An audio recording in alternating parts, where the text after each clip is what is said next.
जय हिंद। आपके असाइनमेंट 5 विज्ञान कक्षा 9वीं का है, उसको पूरा डिटेल में हम लोग समझेंगे, ठीक है ना। देखिए इसमें से आपको जो एग्जाम होंगे उसमें क्या बोलते हैं 90% क्वेश्चन आएंगे। 5 असाइनमेंट जो विज्ञान के हैं उसमें से। और इसमें आपको जो है ये जो हम लोग पढ़ेंगे इसका आपको पीडीएफ भी कैसे मिलेगा ये मैं बता दूंगा, ठीक है ना। यहाँ पर जो आपका लिंक्स हो रहा है वहाँ पर जाकर देख लीजिए वीडियो, वहाँ पर पता चल जाएगा कि इसका जो पीडीएफ है उसको कैसे हम लोग डाउनलोड करेंगे, ठीक है। देखिए क्वेश्चन, आपका क्वेश्चन था, आपको क्वेश्चन फर्स्ट है ये, ठीक है ना। इसमें क्या बोला गया है, ये आंसर है, ठीक है। क्वेश्चन किस प्रकार से मैं बता देता हूँ।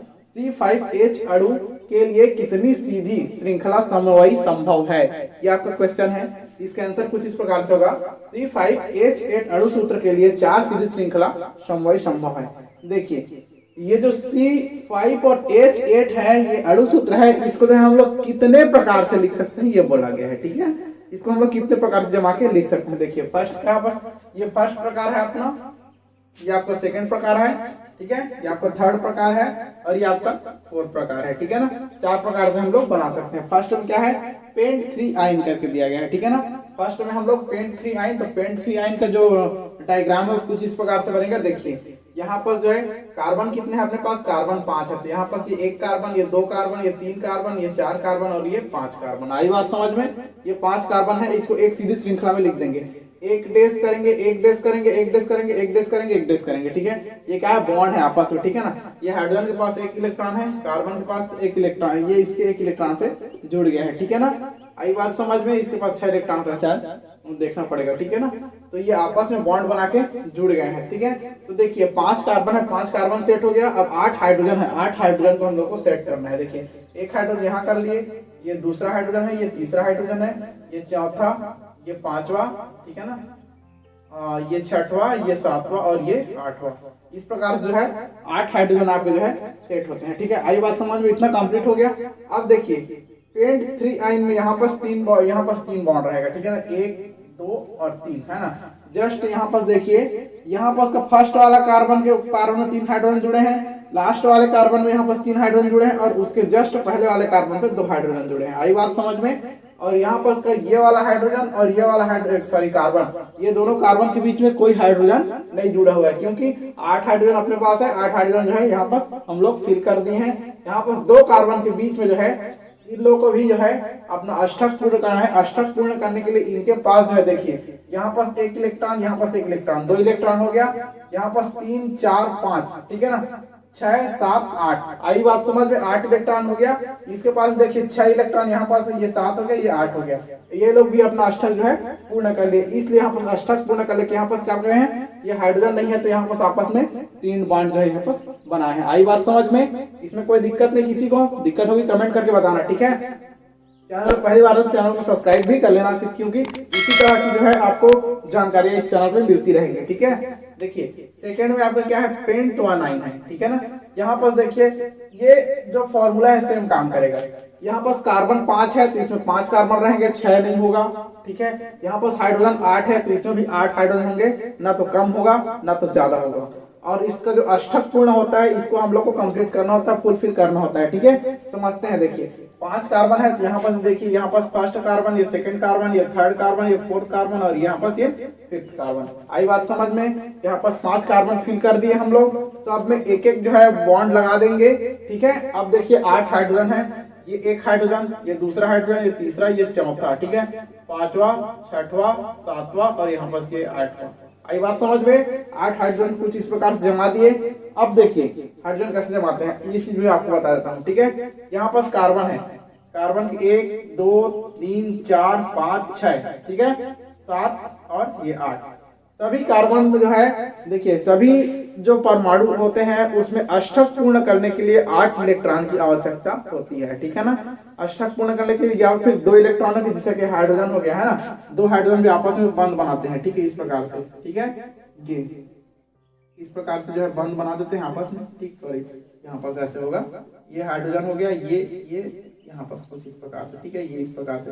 इसको क्या बोलते हैं, कोवेलेंट बॉन्ड बोलते हैं, मतलब सहसंयोजक बॉन्ड, ठीक है ना। ये जो है इसके साथ बना देते हैं, ये इसके साथ बना देते हैं, मतलब ये अपने जो है जो लास्ट कोष होते हैं जिसमें 2 इलेक्ट्रॉन होते हैं उसको ये जो है पूर्ण कर लेते हैं। उसी प्रकार ये जो है अपना अष्टक पूर्ण करने के लिए इस प्रकार के इलेक्ट्रॉनों का साझा करते हैं। इसलिए यहाँ पर जो है ये जो बंध दिख रहा है, ये बंध बॉन्ड जिसको बोलते हैं, ये बनाते हैं। ठीक है, देखिए यहाँ पास एक हाइड्रोजन है, यहाँ पास देखिए यहाँ पास एक हाइड्रोजन है, इसके पास इलेक्ट्रॉन है। हाइड्रोजन के पास एक इलेक्ट्रॉन होता है, याद रखिएगा। ठीक है, इसके पास जो इलेक्ट्रॉन होता है वो केवल एक होता है। ठीक है, हाइड्रोजन के पास।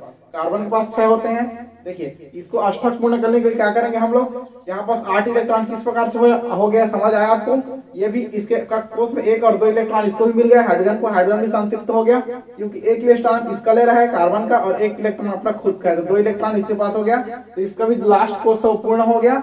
अब कार्बन के पास 8 इलेक्ट्रॉन चाहिए कार्बन को, 1 2 3 4 5 6 7 8। आई बात समझ में, 8 इलेक्ट्रॉन इस कार्बन के पास भी हो गया। सभी कार्बन को 8 इलेक्ट्रॉन देना होता है, उसी प्रकार इस कार्बन के पास भी 8 इलेक्ट्रॉन होगा। आप गिन के देख सकते हैं, 1 2 3 4 5 6 7 8। आई बात समझ में, 8 इलेक्ट्रॉन इसके पास भी हो गया, उसी प्रकार इसके पास भी 8 इलेक्ट्रॉन हो जाएगा।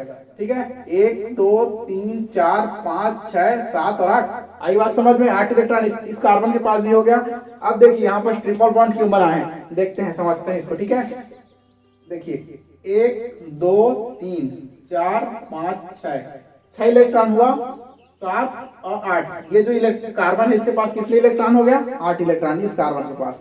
इसके पास भी देखिए, इसके पास भी आपको क्या बोलते हैं 8 इलेक्ट्रॉन देखने को मिलेगा। किस प्रकार से देखने को मिलेगा, इसके साथ बंध बनाता है तो इस जो इलेक्ट्रॉन होता है इसके पास भी इतना इलेक्ट्रॉन होगा, इसके पास भी इतना इलेक्ट्रॉन होगा, मतलब इसके पास जो इलेक्ट्रॉन है इसका है और इसके पास जो इलेक्ट्रॉन है ये इसका है। मान लीजिए आप लोग 2 दोस्त हैं, दोनों को चाट खाना है। ठीक है, आप 5 रुपए रखे, 10 रुपए का चाट आता है मान लीजिए। ठीक है, आप 5 रुपए रखे, आपका दोस्त भी 5 रुपए रखे, तो आप 5 रुपए का चाट आपको नहीं मिल सकता, तो आप क्या करेंगे, आप ये करेंगे कि आप जो है चाट बनाने वाले को ये बोलेंगे 10 का चाट बनाइए, 10 का चाट बनाएगा।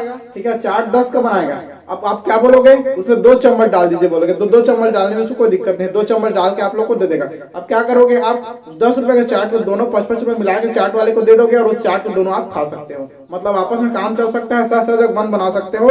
ठीक उसी प्रकार यहाँ पर भी सहसंयोजक बंध बनाते हैं ये लोग, आपस में इलेक्ट्रॉन का साझा कर लेते हैं। साझा करते हैं, मिलान करना है, मिलाना है। ठीक है, इलेक्ट्रॉन का साझा कर लेते हैं। साझा करने के बाद जो है ये लोग जो है आपस में जो है अपने अपने जो अष्टक होते हैं उसको पूर्ण कर लेते हैं। देखिए यहाँ पास 6 इलेक्ट्रॉन हो गया, 3 यहाँ पास 3, यहाँ पास 6 इलेक्ट्रॉन हुआ, ये आपका 7वां इलेक्ट्रॉन, ये आपका 8वां इलेक्ट्रॉन। आई बात समझ में, इस कार्बन को भी जो अष्टक पूर्ण हो गया, यहाँ पास इस कार्बन का भी।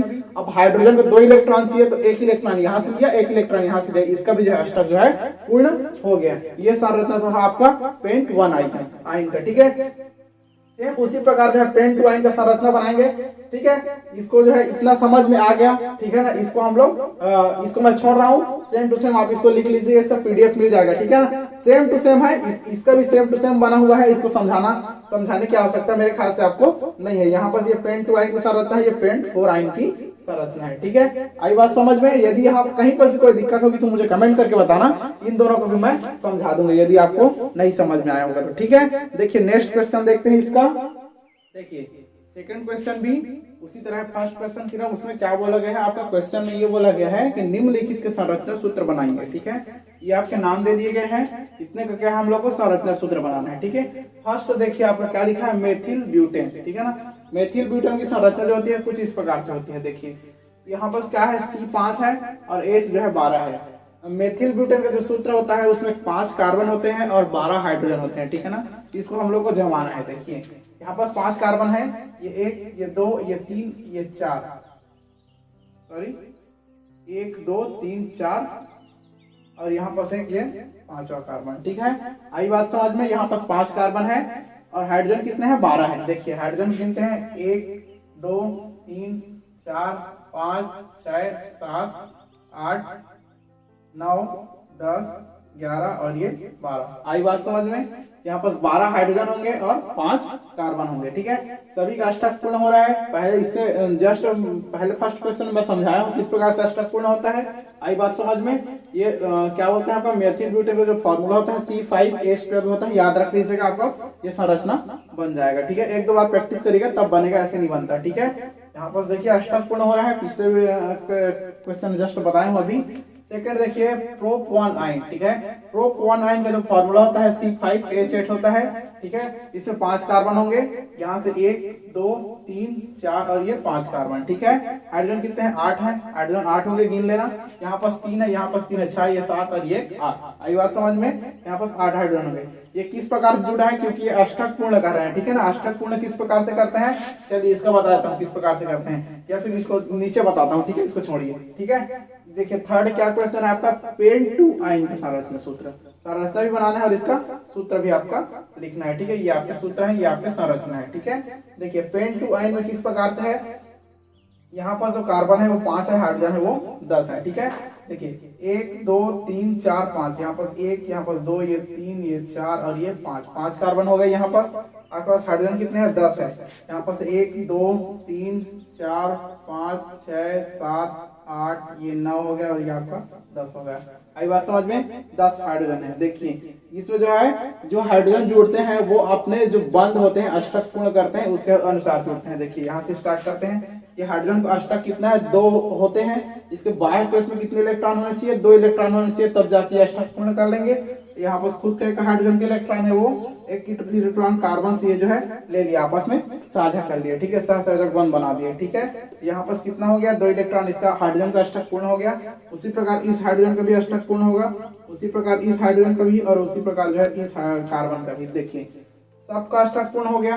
अब कार्बन को अष्टक पूर्ण करने के लिए कितना इलेक्ट्रॉन चाहिए? 8 इलेक्ट्रॉन। देखिए इसके पास भी 8 हो जा रहे हैं। कैसे? 2 यहाँ से ले लिया, 2 यहाँ से ले लिया, 4 हो गया, 2 यहाँ से ले लिया, 6 हो गया, 2 यहाँ से ले लिया, 8 हो गया। आई बात समझ में? मतलब ये कार्बन का भी अष्टक पूर्ण हो गया और जो हाइड्रोजन है इसका भी जो है अष्टक पूर्ण हो गया। देखिए यहाँ पर क्या हो रहा है, हम लोग एक बॉन्ड बना रहे हैं, तो 2 इलेक्ट्रॉन यहाँ से ले रहा है, एक यहाँ से 2 हुआ, यहाँ से 3, यहाँ से 4, यहाँ से 5, यहाँ से 6। अब देखिए इस कार्बन को कितने इलेक्ट्रॉन की आवश्यकता पड़ रही है? 2 इलेक्ट्रॉन की। तो उसके लिए यहाँ पास एक और बॉन्ड बना देते हैं, तो यहाँ पास जो 2 इलेक्ट्रॉन है वो जो है आपस आपका पूर्ण हो जाता है। इसलिए यहाँ पास दो जो है द्विबंध जो होते हैं वो बने हुए हैं। आई बात समझ में? उसी प्रकार यहाँ पास भी सभी के इलेक्ट्रॉन जो है पूर्ण होते हैं, इसलिए यहाँ पास इस प्रकार का बॉन्ड जो है बना होता है। इसमें एक बात याद रखिएगा, पेंट आयन का जो सूत्र होता है वो C5H10 इस प्रकार से होता है, ठीक है। उसके बाद देखिए ब्यूट आयन के सूत्र में क्या होता है? कार्बन 4 होते हैं, हाइड्रोजन 6 होते हैं और सभी में अष्टक पूर्ण हो जाते हैं। इसमें भी देखिए कार्बन 1 2 3 और यहाँ पर 4, ठीक है। 4 कार्बन हो गए। हाइड्रोजन कितने? 6 हो गए। 3 यहाँ पर इस पर दिखाई दे रहा है, 3 यहाँ पर हाइड्रोजन है, ठीक है। इस प्रकार इसका अष्टक पूर्ण होता है। देखिए यहाँ पर 2 इलेक्ट्रॉन है, यहाँ पर 2 इलेक्ट्रॉन है, यहाँ पर 2 इलेक्ट्रॉन है, ठीक है। हाइड्रोजन तो अपने इलेक्ट्रॉन पूर्ण कर लिया, ये तो ऑटोमेटिक दिख रहा है क्योंकि 2 इलेक्ट्रॉन चाहिए, एक यहाँ पर से, एक यहाँ पर से। 2 इलेक्ट्रॉन से सभी हाइड्रोजन जो है संतृप्त हो जाते हैं। कार्बन को चाहिए 6 इलेक्ट्रॉन, सॉरी 8 इलेक्ट्रॉन, ठीक है। 6 इलेक्ट्रॉन इतने में हो गया, 2 का लिए तो 6 हो गया, और यहाँ पर से 2 इलेक्ट्रॉन यहाँ पर से और ले लिए, तो टोटल ये कार्बन जो है संतृप्त हो गया। इसके पास 8 इलेक्ट्रॉन हो गए। अब देखिए यहाँ पर 3 बंध क्यों लगा है? 3 बंध लगने का सबसे बड़ा कारण ये है, यहाँ से 2 इलेक्ट्रॉन इस कार्बन को मिला, इस कार्बन को कितने इलेक्ट्रॉन मिला? 2 इलेक्ट्रॉन, 1 और 2। यहाँ पास एक बॉन्ड बनाते हैं तो 3 और 4 इलेक्ट्रॉन केवल इसको मिल रहा है। अपने को कितने इलेक्ट्रॉन चाहिए? 6 इलेक्ट्रॉन चाहिए, ठीक है ना। 6 इलेक्ट्रॉन चाहिए, तो क्या करेंगे हम लोग? यहाँ पास 2 बंद और लगा देंगे तो 4 हो गया, 5 6 7 और 8। आई बात समझ में? यहाँ पास 8 इलेक्ट्रॉन हो गया, ये अपना अष्टक पूर्ण कर लिया। उसी प्रकार इसको देखिए, ये C2 को है ना, 2 नंबर वाले कार्बन को, यहाँ पास इसके पास है 1 2 3 4 5 6, जो इलेक्ट्रॉन इसके पास है इलेक्ट्रॉन इसके पास दिया, ठीक है। 6 इलेक्ट्रॉन यहाँ से मिल गया, ये 7वां इलेक्ट्रॉन मिला और ये 8वां इलेक्ट्रॉन मिला। इस प्रकार जो है ये कार्बन जो है अपना अष्टक पूर्ण किया। उसी प्रकार ये जो हाइड्रोजन इस प्रकार ये पूर्ण किए हैं, उसी प्रकार ये भी अपना अष्टक जो है पूर्ण कर लेते हैं। इस प्रकार जो है ब्यूट की जो संरचना होती है वो इस प्रकार से होती है, ठीक है। अब नेक्स्ट क्वेश्चन देखते हैं। नेक्स्ट क्वेश्चन जो है किस प्रकार उसको सॉल्व करेंगे, ठीक है। देखिए तीसरा क्वेश्चन क्या है, स्थान तथा श्रृंखला समवायता में उदाहरण सहित अंतर लिखिए। देखिए आपकी जो स्थान समवायता है और श्रृंखला समवायता है ना, 2 समवायता अभी हम लोग समझे, प्रश्न क्रमांक 1 का और प्रश्न क्रमांक 2 का। ये प्रश्न क्रमांक 3 है ना। तो इसमें समवायता के बारे में बात की गई है कि स्थान समवायता को बताइए और श्रृंखला समवायता को बताइए, वो भी उदाहरण सहित, ठीक है ना। देखिए स्थान समवायता किसको बोलते हैं इसको समझते हैं। यहाँ पर आपको स्पष्ट दिखाई दे रहा होगा, स्थान समवायता 2 यौगिकों के द्विबंध की स्थिति में विभिन्नता के कारण समवायता उत्पन्न हुई है, इसलिए यहाँ स्थिति समवायता कहलाती है। 2 यौगिकों के, ठीक है ना। द्विबंध का अर्थ समझते हैं। यहाँ पर देखिए द्विबंध का अर्थ है डबल बॉन्ड। यहाँ पर देखिए डबल बॉन्ड लगा हुआ है ना। ये तो डबल बॉन्ड लगा हुआ है, इसी के स्थान में परिवर्तन के कारण देखिए यहाँ पास ये लास्ट कार्बन में द्विबंध लगा है, यहाँ पास देखिए दोनों कार्बन, यहाँ पास 2 कार्बन और इधर 2 कार्बन के बीच में जो है ये द्विबंध लगा हुआ है। आई बात समझ में? तो यही जो बंध की स्थिति है ना, इधर एक यहाँ इधर लग रहा है, एक जो है बीच में लग रहा है, इसी जो स्थिति द्विबंध की जो स्थिति है ना, स्थान में जो द्विबंध है, 2 बंध जो बनाते हैं डबल बॉन्ड, इसका जो स्थान परिवर्तन होता है, तो स्थान परिवर्तन होने के कारण इसकी जो श्रृंखलाएं होती है, इसमें जो परिवर्तन होती है, इस प्रकार की परिवर्तन को हम लोग क्या कहते हैं? स्थान समवायता कहते हैं। आई बात समझ में? कुछ नहीं है, स्थान समवायता का अर्थ यह होता है कि 2 यौगिकों में जो है उसके द्विबंध के स्थान में परिवर्तन होने के कारण उस जो श्रृंखला में परिवर्तन होती है उसको द्विबंध श्रृंखला परिवर्तन कहते हैं, क्या बोलते हैं? स्थान समवायता कहते हैं। आई बात समझ में? जो डबल बॉन्ड होते हैं उसके स्थान में परिवर्तन हो जा रहा है, कुछ नहीं हो रहा है, उसके कारण जो स्ट्रक्चर है उसमें जो है परिवर्तन आ रहा है, इस नाम से क्या बोलते हैं? स्थान समवायता बोलते हैं। आई बात समझ में? देखिए यहाँ पास 2 बॉन्ड है, ठीक है ना, और इसका 2 बॉन्ड यहाँ पास लगा हुआ है डबल बॉन्ड, ठीक है। देखिए इसमें भी हाइड्रोजन उतना ही होंगे, इसमें भी हाइड्रोजन उतना ही होगी, इनके देख लीजिए, यहाँ पास 3 2 5 6 7 8, इसमें भी 8 हाइड्रोजन होंगे, इसमें भी 8 हाइड्रोजन है, यहाँ पास 4 5 6 7 और 8 हाइड्रोजन इसमें भी है, 4 कार्बन इसमें है, 4 कार्बन इसमें भी है, 8 हाइड्रोजन इसमें भी है, 8 हाइड्रोजन इसमें भी है, ठीक है। बस ये डबल बॉन्ड जो है थोड़ा अपने स्थान से परिवर्तित हो गया है, इस नाम से जो है इसको जो स्ट्रक्चर है यानी कि संरचना है उसमें परिवर्तन आ गया है। आई बात समझ में? देखिए उसी प्रकार जो है, देखिए यहाँ पर स्पष्ट लिख भी दिया गया है, यह दोनों यौगिक का आणविक सूत्र ही है। इसका जो अणु सूत्र है ना, यहाँ पर कितने हैं आपके? 8 हाइड्रोजन है और 4 कार्बन है, तो C4 और H8 होंगे, ठीक है ना। C4H8 दोनों का ही C4, ये फर्स्ट वाले का भी C4 है और इसका भी जो है C4H8 है, इसका भी C4H8 है, ठीक है ना। लेकिन इसकी जो संरचनाएं हैं इसमें परिवर्तन क्यों हो रहा है? क्योंकि डबल बॉन्ड की स्थान जो है परिवर्तित हो जा रही है। इसलिए यहाँ पर लिखा गया है यह दोनों यौगिकों का आणविक सूत्र एक ही है, किंतु संरचना में अंतर के कारण उसके गुण अलग अलग है और इसके नाम भी जो है भिन्न है। देखिए नाम भी यहाँ पर क्या लिखा है, का लिखा है ब्यूट1 और इसका लिखा है ब्यूट2, ठीक है, ये डबल बॉन्ड के कारण, ठीक। उसी प्रकार जो है आपका समवायता श्रृंखला देखते हैं, ये है ना, ये क्या था, ये क्या है? स्थान समवायता है, ठीक है ना, और ये क्या है? श्रृंखला समवायता है। श्रृंखला समवायता में देखिए किस प्रकार की भिन्नता आ रही है। ऐसे यौगिक जिनके अणु सूत्र समान है, ठीक है ना, अणु सूत्र समान है कहने का मतलब जैसे कि उसमें भी C4H8 था, इसमें भी सेम टू सेम होंगे। देखिए यहाँ पर लिख भी दिया है C4H10, इस सूत्र में, इस चित्र में C4 और H10 होगा और इस जितना होगा इस साइड के उसमें भी C जो है 4 और H10 होंगे, ठीक है ना। इसके जो अणु सूत्र इसी को बोलते हैं C4H10 के, ये जो है अणु सूत्र है, तो इनके दोनों में जो है अणु सूत्र सेम टू सेम होंगे, ठीक है ना। आई बात समझ में? यहाँ पर ऐसे बोला गया ऐसे यौगिक जिसका अणु सूत्र समान है किंतु जो है इसका जो संरचनात्मक सूत्र है वो भिन्न है, इसकी जो संरचना है वो थोड़ी भिन्न है ना, वो एक दूसरे के संरचनात्मक समवायी कहलाते हैं। देखिए जो संरचना में जिस पहले में क्या था, डबल बॉन्ड की स्थान में परिवर्तन के कारण हो रहा था, है ना, इसकी जो संरचना है उसमें परिवर्तन हो जाएगा सीधा सीधा, माने कि कार्बन एक सीधी ना जा करके एक नीचे आ जाएगा, फिर एक ऊपर चला जाएगा, ठीक है। आई बात समझ में? ये इसमें परिवर्तन होगा देखने को मिलेगा। देखिए आगे देखते हैं, इसमें संरचनात्मक समवायता को श्रृंखला समवायता भी, जो संरचनात्मक समवायता है इसको जो है श्रृंखला समवायता भी हम लोग कह सकते हैं।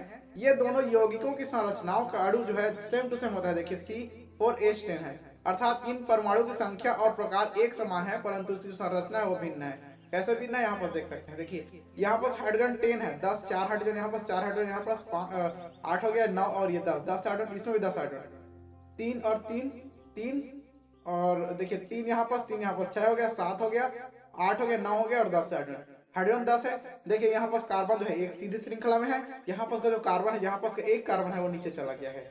आई बात समझ में? ये वाला कार्बन है इसको यहाँ पर नीचे ले आए हैं, ठीक है। इसमें देखिए कोई परिवर्तन नहीं हो रहा है, सब C4 है, उसमें भी C4 था, H10 है, इसमें भी H10 है, सेम टू सेम है, बस इसकी जो संरचनाएं है उसमें जो है परिवर्तित हो रही है। आई बात समझ में? इसलिए जो है इसको क्या बोलते हैं, इसको श्रृंखला समवायता हम लोग बोलते हैं।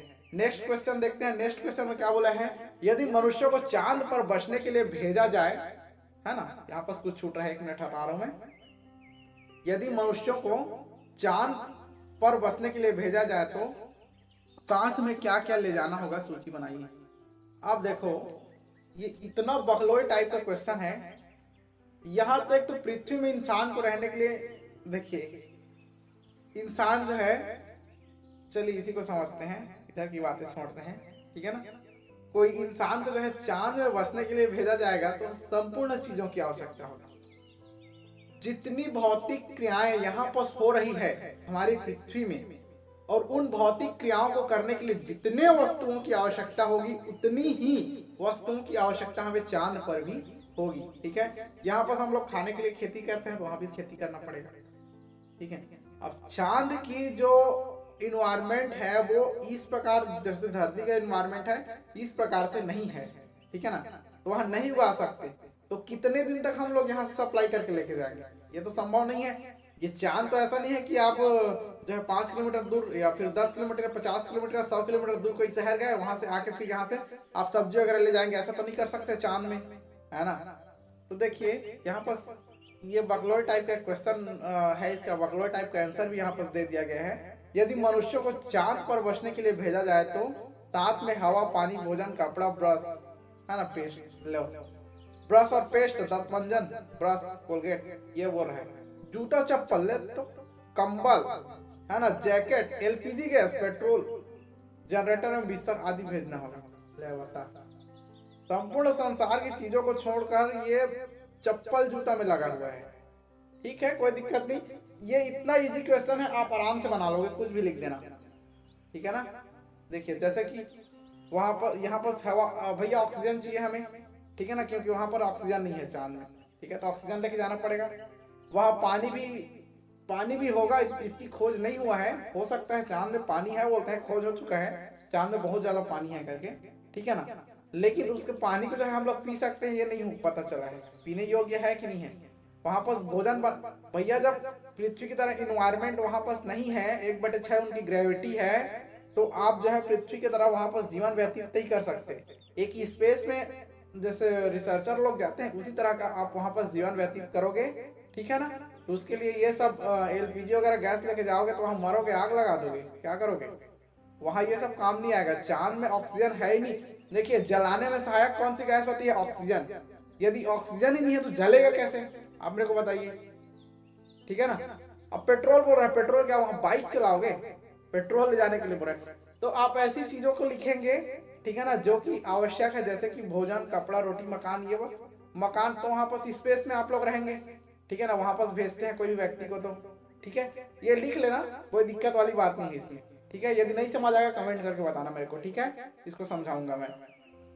उसके बाद नेक्स्ट क्वेश्चन देखिए, किसी जीव के प्रकृति, हाँ, यदि वीडियो पसंद आता है ना वीडियो को लाइक कर देना, अगर चैनल पहली बार है तो चैनल को सब्सक्राइब कर लेना, और यदि कोई दिक्कत होगी ना तो मुझे कमेंट करके बताना, ठीक है। किसी जीव के प्राकृतिक आवास को जैविक और अजैविक घटकों के उदाहरण से समझाइए। अरे भैया, जैविक घटक और अजैविक घटक, देखिए हमारी सांसद बोल दिया, ले हमारी प्रकृति विज्ञान में आप सामाजिक विज्ञान का शब्द यूज नहीं कर सकते, कर लीजिए कोई दिक्कत नहीं, लेकिन नहीं करते हैं, ठीक है ना।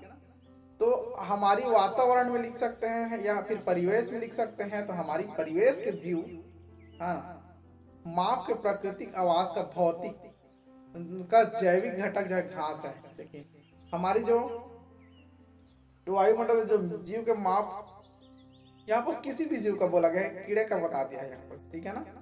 तो सांसद यहाँ पर हमारी जो वातावरण है उसमें किसी भी जीव के लिए जो है उसके प्राकृतिक वास की जो जैविक घटक है उसमें क्या है, घास फूस जो है वो आते हैं, है ना। इसके बिना जो है मानव जीवन जो संभव नहीं है, तथा अजैविक घटक के रूप में जो गौशाला लिखने की क्या जरूरत है आप लोगों को, पानी, हवा, तापमान, प्रकाश इत्यादि ये अजैविक घटक है, क्या ना, ये समझ में आ रहा है। ये गौशाला, ये क्या क्या लिख देते हैं, ठीक है ना, कोई दिक्कत नहीं, ये सब जो है सही है रहने को। आप इसमें ऐड कर सकते हैं, लेकिन एथेंटिक आंसर मैं ये बोल रहा था, ठीक है। इस प्रकार जो है इस जो विज्ञान का असाइनमेंट है इसको हम लोग सॉल्व करेंगे, ठीक है। यदि इसमें कहीं पर कोई दिक्कत होगी कमेंट करके बताना। यदि वीडियो पसंद आता है वीडियो को लाइक कर देना, चैनल में पहली बार चैनल को सब्सक्राइब कर देना, ताकि आपको इसी तरह की जो असाइनमेंट मैं डालूं इसका नोटिफिकेशन आपको मिलता रहे, ठीक है।